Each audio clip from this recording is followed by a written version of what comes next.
घरं इकडे मिळतात. मुंबईमध्ये ज्यांना घरं परवडत नाही, वसईवर प्रेम आहे, कल्याण डोंबिवलीवर प्रेम आहे म्हणून कोण येत नाही.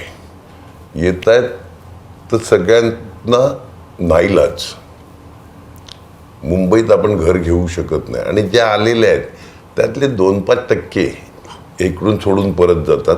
कुठेतरी आर्थिक स्थिती पोराबाळांमुळे बरी झाली तर, नाही तर अदरवाईज सगळे स्थायिकच होऊन जातात ना.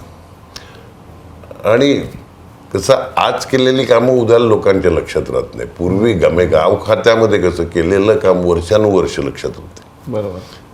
आता कोण, आम्ही विरारमध्ये राहायचे ज्यावेळी लहानपणी, अख्खं विरार एकमेकाला नावाने ओळखायचं.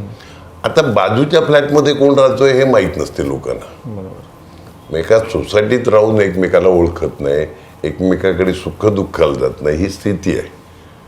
पूर्वी एखाद्या घरामध्ये लग्न असायचं म्हणजे कॅटरिंग बिटरिंगचे विषय नव्हते, त्यावेळी आजूबाजूच्या 10 महिला पापडपासून लोणच्यापासून सगळं करायला यायच्या.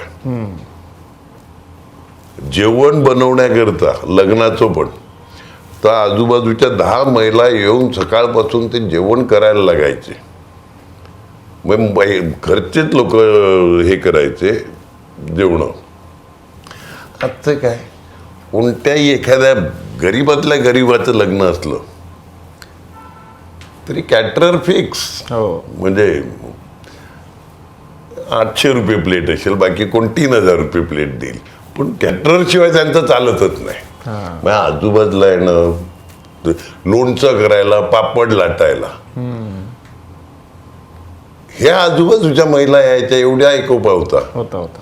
आता कसलं काय, या सगळ्या परिकथा वाटतात. हो. बऱ्याच गोष्टी. आमच्या मुलांना खरं नाही वाटत हे. अच्छा. कधी घरात